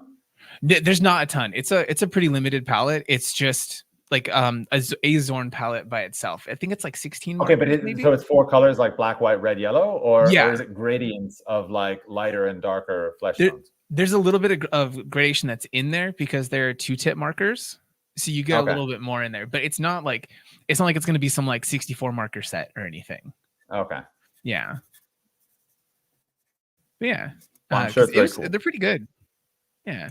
You know how picky Stan is with his tools. I'm sure you guys have talked about this before the launch of Proko 2.0 when he still talked to you. Back when Stan and I used to actually talk on the phone. Back before he was too cool for school, you know. I just got his new friends out at Lightbox, and I'm just some guy in Norway, you know. You could be at Lightbox. Just somebody he used to know. You know? It is. I like you're referencing everything. I apologize to everybody. This, you know, it's late in the evening here in Norway. I just listened to this song last night. There's this YouTube channel. It's Tronic Box. They did one that was like an 80s reimagining of that song with like synth and some stuff, and it's just too good. All right. John, it's not a bad track. Obviously, like it captured the imagination. Absolutely. You know? And that album itself is actually super weird. He has a song on there that's like a love letter to like a Casio keyboard, basically. Okay. It's real weird. Weird album. People get weird with synthesizers. People that like are into synth, like they collect synthesizers. Like there's a guy in I used to live in Sweden, in Gothenburg, and a good friend of mine there. Well, I mean, he was the husband of one of my students at the academy, and we went over there for like a glass of wine or whatever, and he had like a room like stacked floor to ceiling with not like just stored, but like actively functionable, usable synthesizers. Like they're all on stands, like racks and racks of stands. Yeah, no, but like racks and racks and racks, like 10 high. What? Like up to the ceiling, and it's just like for them, each synthesizer like that was developed has like its own slightly different vibe, like slightly different sound that it produces. It's like the way I'm talking about like these pencils, you know, that's how they would talk about synth. You're making the exact argument that I actually just talked to Stan about yesterday. Stephen, this is nuts. The amount of overlap in things that we're hitting right now. But yeah, because he has like his brother or some relative of his does production. He's like, yeah, I don't know why you have to have all these stupid freaking keyboards. And I just like pointed to the art rack basically that's like full of different pencils of variations and the 40 different types of graphite that he uses. Yep. Like it's that. It's exactly what it is. His argument was that people send him these things, that he doesn't buy them. But well, that's fair too. So let's see. We've got some people. We have a lot of people saying their goals on that website. Okay. Some of these are pretty long. So do we have any highlights? Do you want to hit us with a highlight? I feel like is that making the choice for you on which one? Are we kind of like muddying the waters by announcing a highlight? Yeah, like there's some good ones here. I like the ones that are short personally. Those ones are great right now. There you go. Now like everybody's gonna think I'm gonna go short to win. Yeah, I mean I appreciate that. Yes, absolutely. Hear this note, this critique, guys, and go make them all shorter, please. Thank you. Go edit your posts. But yeah, some goals here. People have said, I won't tell you who or anything, so you just have a little bit of an idea. People are saying they want to implement some stuff that Steve Houston teaches on chunking down. Ooh, this one was not an article. This is just about being kinder to themselves. That's nice. I agree. You should. Hey, listen, patience with yourself when you're studying is huge. I'll tell you, I spent a lot of time being pissed and annoyed that I just did not need to spend. Like it was just not productive because it was unrealistic. Like there's no way I was going to be able to hit the goals I wanted to hit because I just had this very unrealistic view of like where I should be at. Now, I mean, you could say some of that is like, well, you're not going to get really good unless you set your goals too high. And I'm not advocating to set your goals low, but just be like realistic. Understand that people like me, even to make a drawing as average as this one, how dare you? Like, you need to study for a long time to figure this stuff out. You know, it doesn't come to you in a day. You think, oh, I did 50 drawings. Shouldn't I be good? No. What? I've done hundreds of drawings that are in the bin. Uncountable amounts of drawings that are in the bin. It's a lifelong pursuit. And if you allow yourself the time, you definitely can get better at it. Yeah. But and yeah. Remember to look back at your old work. Like, don't just judge yourself against where you want to be. Also judge yourself against where you were versus where you are. Yeah. And, you know, there's the obligatory thing that we have to say that like social media is a bit tough. I mean, for me, like social media is like a bit of a workplace. So I don't know, like I probably have a bit of a different perspective about it. You know, because you get past a certain point. I guess it's a bit like drawing too. Like I'm not very precious about any of my like, you know, if a drawing is bad, I'll crumple it up and get rid of it. Like it's not, I don't really care that I know that I'll make one that's better, you know, if I keep kind of focus on it and work harder at it. But understanding that is difficult. And there's also, people were asking earlier about like, you know, what can you do as a student to ensure that your habit grows and that it works. It's worth stating that like proper benchmarking is really, really practical, and that improper benchmarking is incredibly damaging. I think, especially to students. And by benchmarking, I mean like so an easy way to understand it is like follower count, right? I used to do this on IG when I first started. Is you like look and like so and so it's like 100,000 followers. Like, oh my God, wow, like I'll never get to 100,000 followers. Meanwhile, you know, I would have 25,000. And there's plenty of people that don't have that. But like instead of looking at where I was at in my development, I was looking at the person that had way more than I did and had been there longer, you know, and had been working at it longer. So that's the perfect example of like inefficient benchmarking, and artists do it all the time. You know, you look at like the greatest artists who have lived in that discipline, and then you go like, oh, why am I not as good as them? Like, well, there's a reason. Like, you know, you have to put in that time to get there. How many hours would you say that is?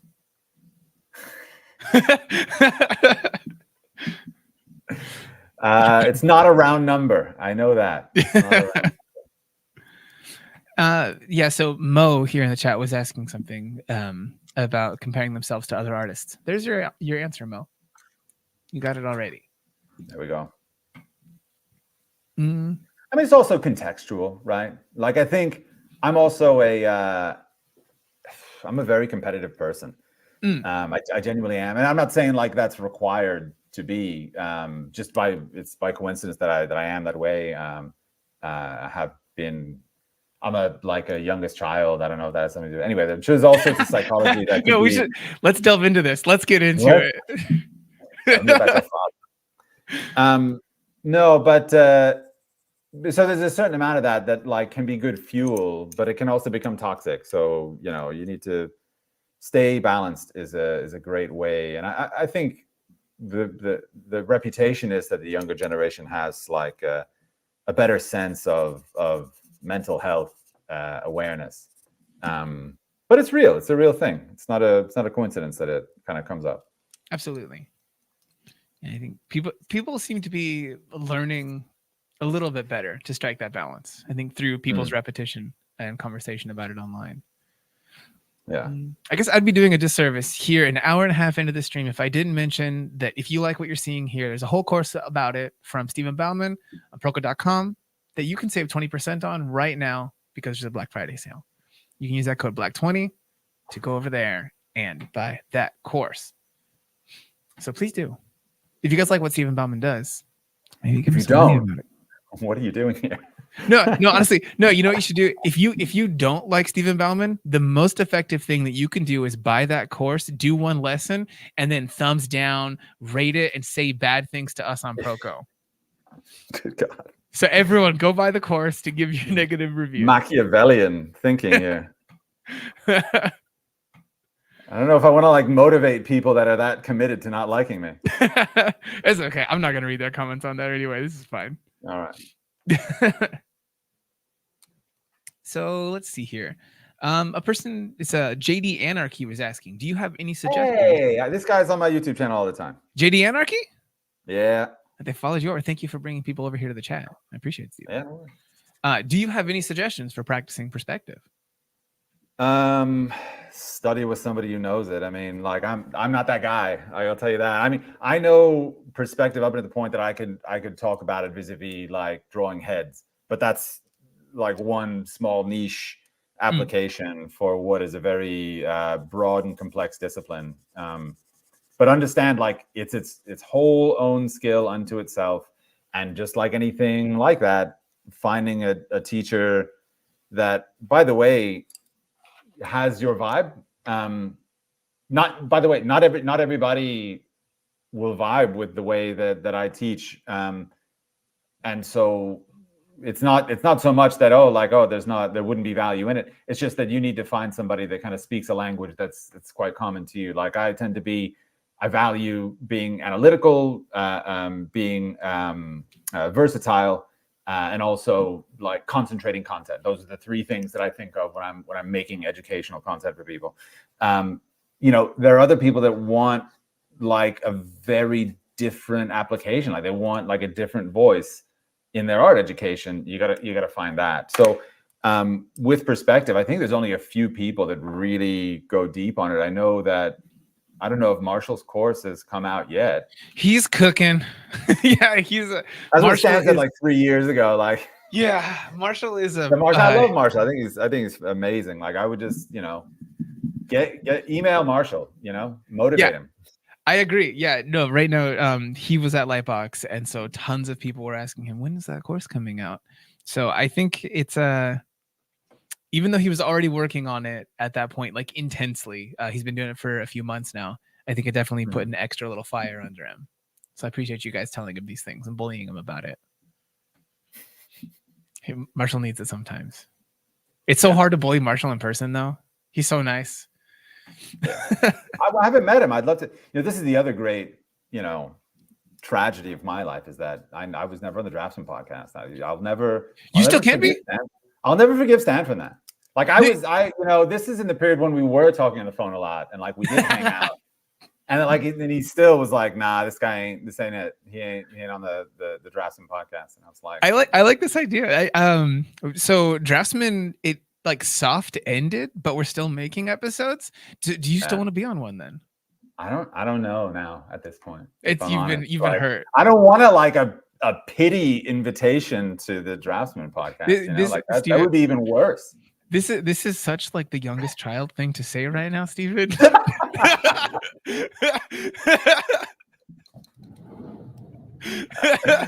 Oh my goodness. Yeah. Well, I guess it's not easy in here, As an only child, I sympathize. I think I should have everything while also having nothing. There you go. So Monsoon is asking, how do you know when to not over-render your artworks? I guess that should be, how do you catch yourself when you start getting into that place of over-rendering? I think that there is a long-term study and understanding of what is called form sense, right? So form sense, if you're not familiar with the idea, is the way that we have come to explain how two totally different works in their conception can both be, in air quotes, finished, right? Like you can have a photorealistic painting and you can have a sketch from Sargent, and though they appear to be totally different in their execution, both of them are finished works. Now, form sense, like I said, is a phrase that has developed around that problem in order to express how that can work, right? Now, understanding what your form sense is as difficult as understanding what your style is. But I think the short answer to it all is you need to cultivate your taste. Cultivating your taste, just like with anything, if you're doing it with wine, it means drinking a lot of wine and comparing it and I'm trying to understand and unpack what it is you like or don't like about it. The more that you do that, the clearer sense you'll have of what you do and don't like. The better you have a sense of what you do and don't like, you'll know better when to stop. Yeah. Because you'll know when you've achieved it. But it's not like any sort of short fix or any secret that I'm giving you. It's really it's the hard answer is that you need to cultivate that taste, and that's going to take a lot of time and deliberate effort. Yeah, I think it's that was the most succinct answer I think that you've given to anything in here. That's not saying anything bad about the others. That was just a real good one. Yeah, that sounds like really like I've been giving these really awful answers. No. I think this is more because you've been giving so many good answers. Because I think you talk to students a lot on like a certain website, like it was Patreon. What was this website? Yeah, Stephen Bauman Artwork, or patreon.com/Stephen Bauman Artwork. Yeah, I've been on Patreon for 5 years. Wow. Yeah, that's real, man. That's like, it's not when they started what, like 2017, 2016, but you've been there for a long time. I've been there for a while. Yeah, like it was I think it was about like the year before the pandemic. Mm-hmm. I had just decided like, I'm going to do this thing.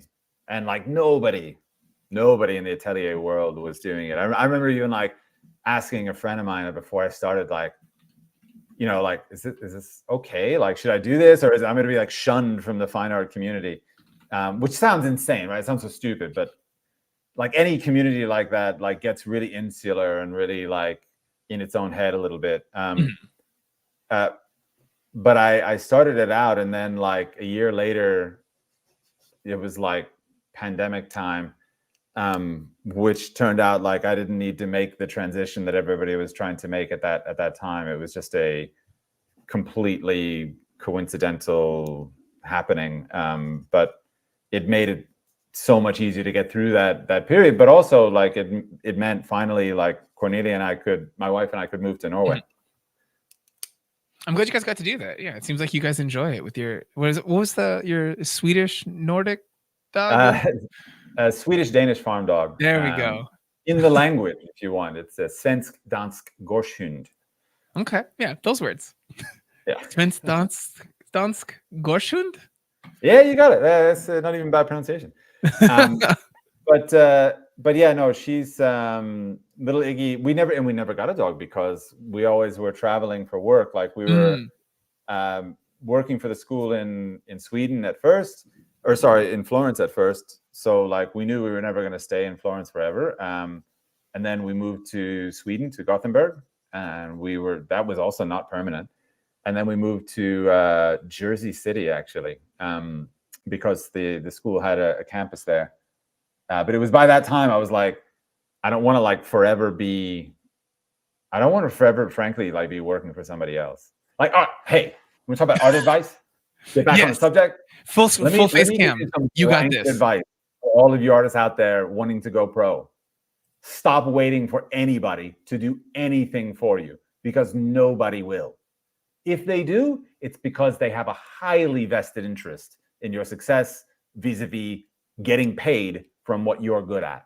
If you get good at getting paid for what you're good at, that's your career. So don't wait for other people to make it. Don't wait for a gallery. Galleries want to take 50% from you. They want you to pay for shipping to and from the exhibition if it doesn't sell. They want you to frame your work also. And all for what? So they can sell it to somebody who they are intentionally going to act as a barrier between you and that person. So you'll never even know who your client is, because that client, the only reason that 50% is relevant to that gallery is because you can't go directly to that client, and that client can't go directly to you. Find your own population. Get on social media. Find your own people. You don't need to change yourself. Ironically, we're not all that particularly unique.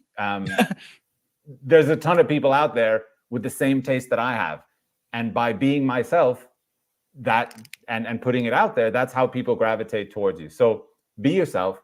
Get out there and like stop being shy about your work. Build an audience, because really you have the chance now to actually have a career that's yours, that's not waiting for somebody else. The waiting for other people to make your career is, I think, infuriating. I think it drives me crazy. Mm-hmm. Well said. You were full face cam through that whole thing, so I hope people really took that in. Yeah, you got that eye contact. That's how you make the point. Absolutely. Speaking of eye contact, how are you feeling about the placement of the eyes in here? Yeah. How am I feeling? I don't have any feeling about it. I feel like it could be way off. Okay. I'm not stricken with anything in particular about the eyes here. There's nothing that's throwing me off. All right. That's a good sign. Worth. Usually, like, I'm the last one to see shit. See things. I'm the last one to see things. We got one. Sorry, guys. Sorry, ladies and gentlemen at home. I apologize. So we just got to a real unguarded, deep place with talking about like your family and everything. Yeah, that's how you get me to curse. But yes, I feel like I usually like in the last one to see things in these like really obvious stuff, because I'm focused on talking and focused on, you know, random elements of drawing, but it's certainly not the focused, concerted effort that I make when I'm drawing alone. Mm-hmm. But I manage. I think it's okay. We're in an okay place. This is not the disaster version of the drawing, I think. No. I don't think that there's like some horrendous thing going on here where it's like, wait, no, like the classic thing where people end up drawing like one too many fingers or one too many toes because they really got lost in the sauce. Oh yeah, wow. Absolutely. Ah. Especially, I think in a more iconic style where they're working in iconography rather than rendering something in realism. I think it tends to happen more. Nice. We did have one question from Brian D. I think this is going to vary depending on what medium you work in and the style that you work in. But for you, Stephen, what is the best social media platform for art currently? Ooh,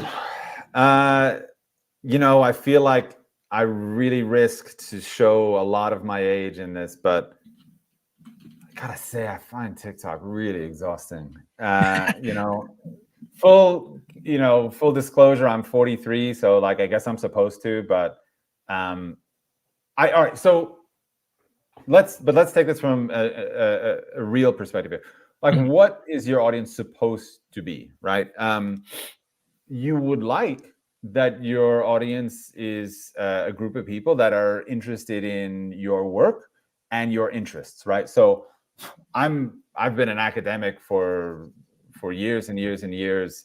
So obviously people that follow me are going to follow me about, like, if you want to figure out how to draw stuff, like that's a lot of what my content is going to be about. But you'd like them to like engage with it on a what's the word? On like a meaningful level. Now, I could be wrong, but I feel like TikTok, in my experience, I'm on TikTok actually, which I'm just, my job is to be on social media, so I'm there. Stephen Bauman artwork. What's the Stephen Bauman artwork? Yeah. There you go. You can find my dormant account on TikTok. But what I find there is that the interaction, or rather what makes you popular, tends to be slightly more superficial, and by that I don't mean like shallow in terms of like giving a value to what it is, but not a deep penetration into like what you're all about, you know. Whereas I feel like on Instagram, for instance, or YouTube, the content is such that people are more engaged with what you're actually about, rather than, you know, a fun distraction for 10 seconds before you go to the next one. I think YouTube is probably the best place to be if I was going back in time and giving myself advice about what to start. Because I think I started on IG in like 2015 or something. I don't remember exactly, but somewhere around there. I would have started YouTube instead, because YouTube is a place where people go to actually find out stuff, right? You want to know how to draw, or you want to, or in my case, like you want to know how to, I don't know, do some weird filming thing that I need to do, or what microphone is best for live streaming. You go to YouTube and you search it out, right? Yeah. Most social platforms don't work that way. I don't go onto Instagram and search for like, you know, how do I, you know, what is the best way to live stream in 2023? That's not how it works. So I believe that the payoff for investment of your effort is higher on YouTube than it is on other platforms. That's just my experience. Yeah. No, I agree very much. As the person who makes the social videos and social posts most of the time, besides like some stuff here and there, the engagement with different types of videos or posts or anything is all really different per platform. YouTube is one where it's actually growth, it's long term, it's evergreen. There you go. TikTok, Twitter has a little bit more, but it depends on what you're kind of doing. And the last year has been kind of a weird one for Twitter. But you mean X? I'm never gonna call it that, man. It's so bad. Yeah. But yeah, like the YouTube is a good place for this. TikTok is great if you're doing something that is really fast. If something is really fast and you're showing just small tips here and there, go for that one. But know that you need to have a funnel to take people from one platform onto the other things that actually build a sustainable audience for you and gets you something, whether that's clients or anything else. Know where that path is for you. Yeah, exactly. Let's see, Stephen, I guess I want to point out to people that there is still a link up in the top of this YouTube chat.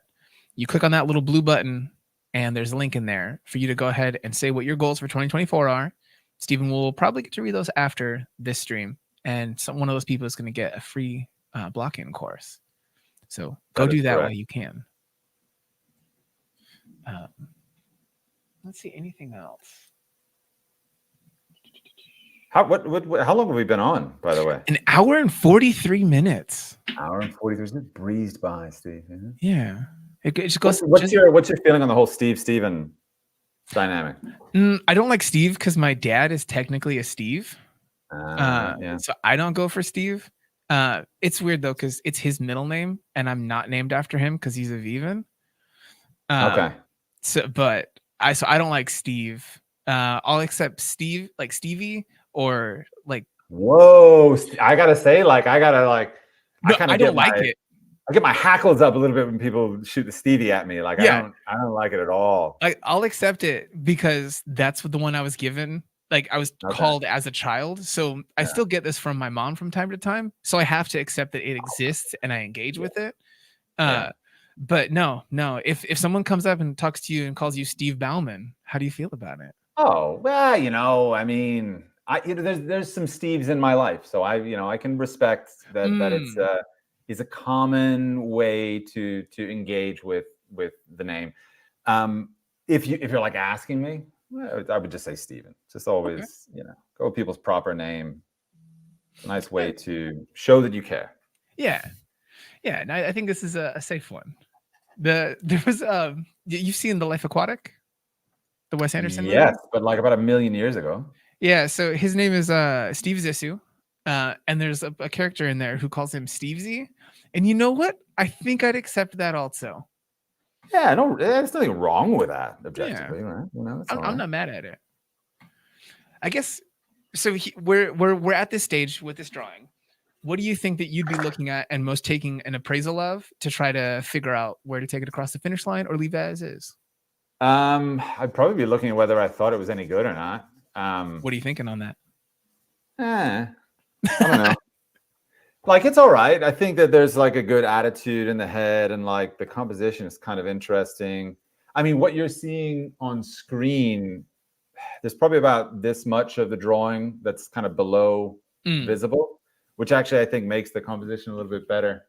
I'm not going to adjust the camera to show it, but like it looks a little bit cramped, I think, in the display window, but a little bit more room down here makes it more pleasant. I would, what would I do? I think I would probably at this point start to be really strict about whether stuff was right or not. I see.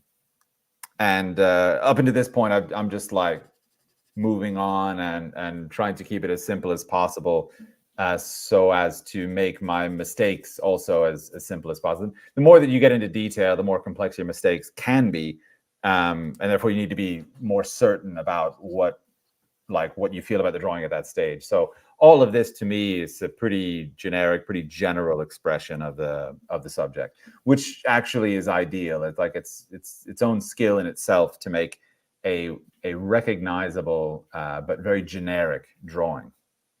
Okay.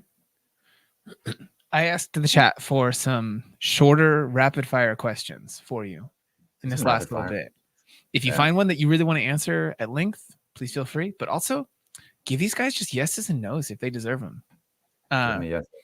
Do you use charcoal in the drawing? Or did you use charcoal in the drawing? No. There you go. Got your answer, Eduardo. Jai, how to capture the face feature in your drawing? Short one?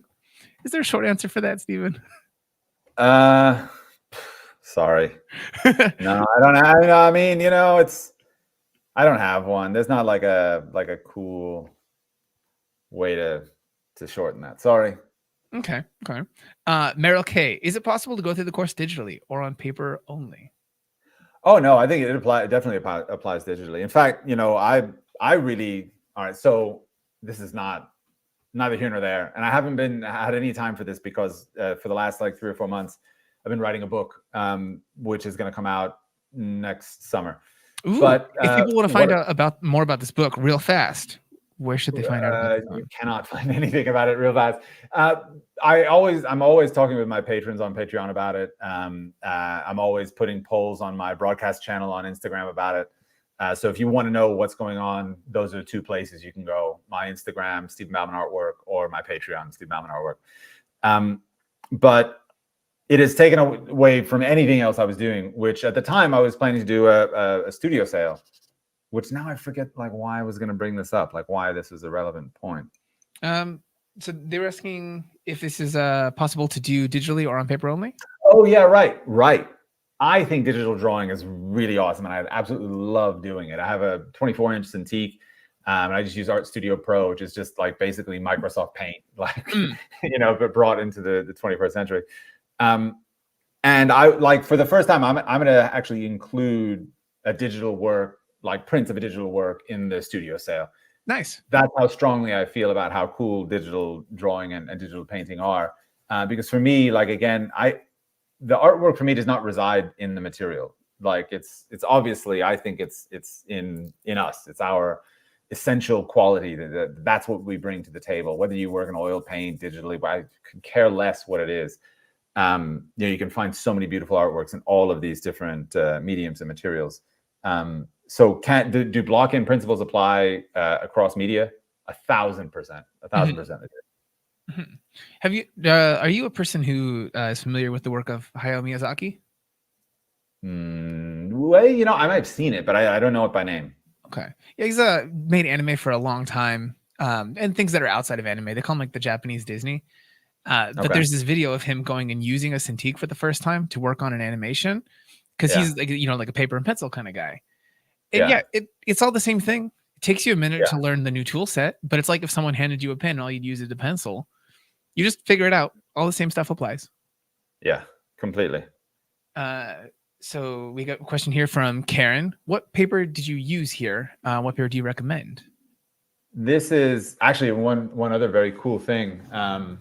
This is Stonehenge from Legion paper. And one of the coolest things that's happening, I've been working with them actually for years. This is not a paid placement. I just know the guy who runs the company. We've been in touch for years, and he's always sending me samples and stuff. They're finally making this is a die-bond panel with these rounded corners here. It's pressed to it? To the metal? Yeah, no, it's adhered with what's called Beva film, which is a pH neutral reversible adhesive, heat activated. And it's Stonehenge white on die bond. It is the coolest surface. I think it's coming to market in supposed to be in December or something. But this is what I use. Stonehenge is what I use for pretty much everything I do, and that is going to make my life so much easier.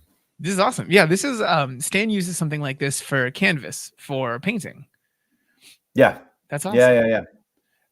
This is not a question. David Eagle said he just purchased Stephen's Head Study app. It's very cool. It's like $8 or something too. Like and by the way, I have a plan for new models to come into it. Like a lot of the work that I'm doing for the book is development on the 3D models that I have and renders and diagrams with them. And as such, like I've developed more 3D models for that purpose. So probably once the book's out, I'll probably end up pushing those through to the app as well. And it's not like one of these like subscription, like it's a one-time purchase, and whatever I add to it over the next 10 years, you get that as well. Yeah.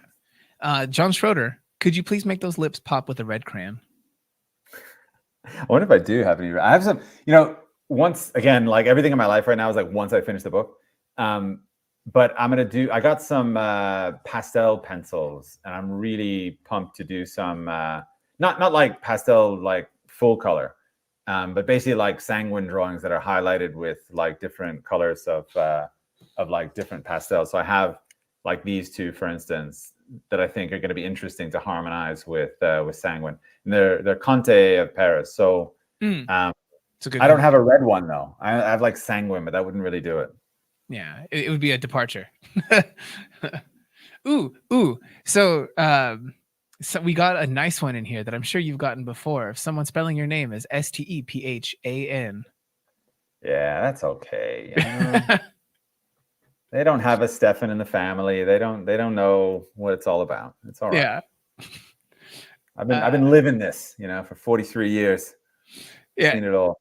God, the next 10 years of this am I going to learn to accept PHAN in the next 10 years? I think, is that okay? Moving to Norway has helped because here actually the name is Stefan. It's how it's pronounced.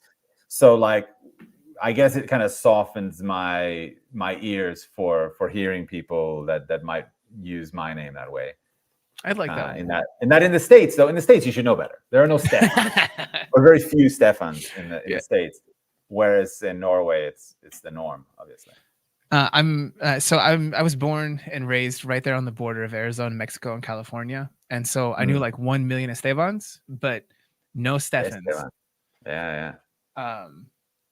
John Schroeder saying drawing sometimes makes me depressed. What do you do to suppress this? Drawing makes you, I mean, like that it doesn't work out makes you depressed, or like even when it's going well, I don't know. I mean, if we're talking like clinical depression, I would say like, maybe don't draw, like, but I don't know. Sorry. I don't have anything for that one. Yeah. Depending on what it is for you, if it's drawing and you're not achieving the goal that you're looking for, and so you feel bad about it, practice some more, be realistic with yourself. Like Stephen had said earlier, if it's something where you're like, you got the deep sads, like real sad boy hours, talk to somebody about it. If you're sad enough that you brought it up in a chat, you should probably speak to somebody. Merritt K saying, oh, wow, this app does look amazing. Just another little drop about the app there. I feel like I should, hold on, let me see. All right, this is going to be groundbreaking stuff right here. All right. Hold on. What are we going to see? What do we got? All right. First of all, we're going to see that I own the Skelly app. Ooh, right there in education.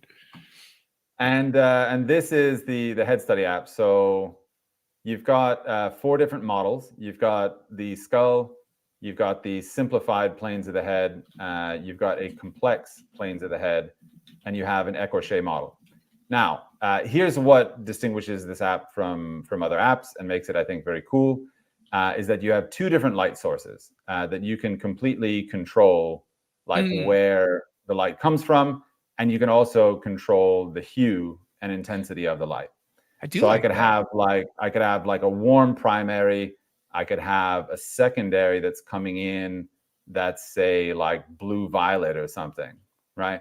And obviously that's a live render of the lighting situation when you're kind of moving it around. You can also control, of course, the backgrounds if you want like a darker background so you can see the lights a little bit better. You can do that as well. But this is just an app that like I wish existed when I was a student. And I didn't plan to make it. Like I started making these 3D models because I knew that my online students, like the big problem that they have is that they don't have like resources always of it. They don't have like casts, and they don't have models and stuff. And also, even if they did, like, you know, if they're working from source photographs, a lot of times there's no way to like see around the model, right? And so I thought, well, I'll just throw them together in an app. And yeah, like, I don't know, a year later, after like experiencing all the trauma that app building entails, I have the Head Study app. And this is available on both platforms? Yeah, Google Play and on the Apple App Store. Wonderful. When people have this app, obviously it's going to be incredibly useful, profoundly handy for them to render with and off of. But if they don't know how to render yet, there's a course that can teach them how to block in a render, and they can save 20% on it right now 20%. on Proko.com with code BLACK20. It's Proko.com, BLACK20 for the block-in course. Stephen's course is fantastic. As you can see here, the man knows what he's doing. He taught you guys about studio hats today, how to use a tortillon, how to use a little eraser. Oh, hey, no, wait, let's get specific. Okay. This is not a tortillon. Now, okay. You can have different. Yeah, no, it's massively different. That's right. why I wanted to pause. I think I have this course is worth so much, guys. Look at this. No, hopefully that's not why. No, but all right. So tortillon is like a literally just rolled paper. This has been like rolled and like kind of sanded, so it's like a really like soft stump. It spreads much more freely than a tortillon does. So to like get softnesses like these, I think it's going to be one more like this. This one's from Stadler. So rather than you being able to see those like layers of the paper in that chisel tip shape, this is much softer edged. Exactly. Yeah, exactly.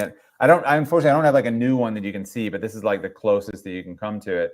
It's been like obviously rolled really, really tightly, and the paper is a lot more fine and soft. It's almost like a rolled tissue paper in a way. Yeah. And then that's obviously been like sanded down. So you have this really like soft tip that moves the graphite around pretty efficiently. So yeah, you get all of this education and so much more inside of that course and all the other courses that Stephen does have on Proko, as well as other platforms that Stephen is on. For those of you guys who are in this chat thinking, should I go buy this course if I'm going to get it for free or anything like that? If you buy the course and you get selected as the person who gets a course for free, we'll work with you on this one. We'll give you a refund. It's fine. But for everybody else, you're not all going to get a course for free. It's just one person. Put your goals in that 2024 thing. Buy a course if you want it, and we'll refund you if you're the person who wins. Everyone else, you would be without a course if you didn't buy one. Stephen, is there anything that you want to leave people with today before we head out of here? What do I want to leave? I feel like now it's like this big, like I need to have like a point, you know. I need to bring up some really interesting. I would just say, you know, one of the people was asking earlier, you know, like something about like, you know, they get kind of bored by drawing and stuff. Don't be fooled by that symptom. You really just need to find the thing that you enjoy and really gravitate to that.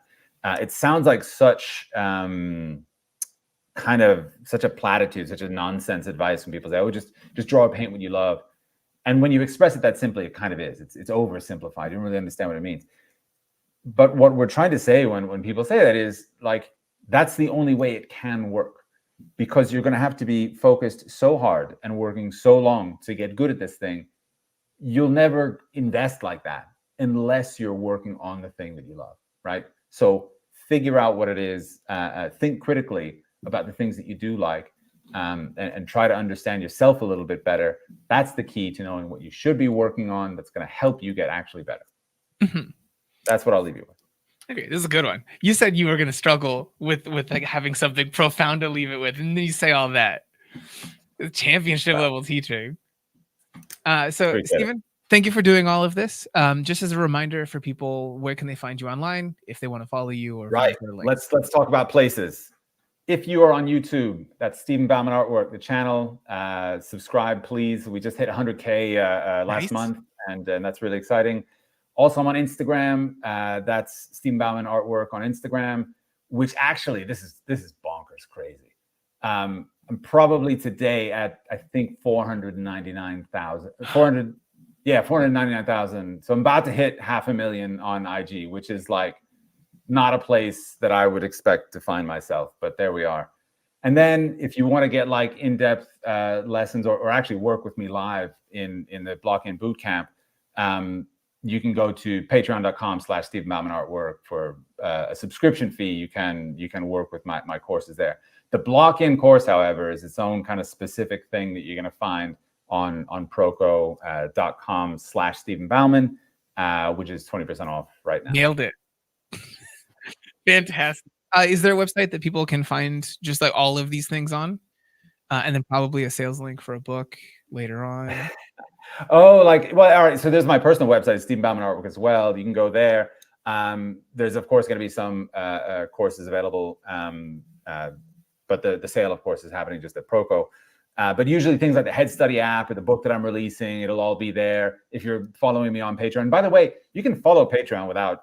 There's like a free follow version. So when I post like free content there, you'll keep track of stuff. If I do a studio sale or I'm doing a book release or an app update or something. So you don't have to like pay just to be there. But that's really where a lot of my attention goes, because that's where my community is. That's where I'm talking to people about my courses all the time.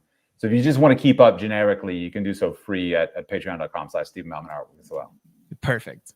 All right. I'm going to play a trailer for this course here after we finish up, so people get just a reminder of what's in that course, and close out with a piece of advice from the chat here from Love Bierstrom. Eat your veggies. Remember that, guys. It's important. Hello, I'm Stephen Bauman, and I want to welcome you to the Block-In course. This series of lessons is going to be split into 3 distinct groups. First, the visual style of Block-In. This style emphasizes the impression of the subject that you see and how the light actually hits your retina. We're talking here about the language of value shapes, focusing on the dichotomy between light and shadow and how we can effectively use those concepts as a tool to help us gain a better foothold in terms of accuracy and proportion at the early stages. After those exercises, we're going to move on to the structural style of Block-In. Structural block-ins will focus on 3-dimensional form, utilizing planes and construction to assist you in building up an abstract wireframe of your subject that later on will apply light and shadow to. A lot of the lessons that we learn in this second section are going to be filling in gaps left behind by the visual approach. In the third section, I'm going to introduce you to what I call the hybrid style of block-in. This hybrid style of block-in represents my own approach to portrait drawing.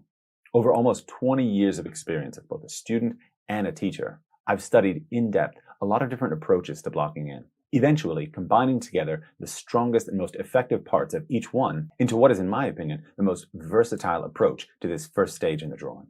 The expectation for this course is that you'll be able to draw along with each section. This way, the concepts that you're internalizing mentally can make its way into your hands and into your practice, which is what I believe to be the most effective way for you to learn to draw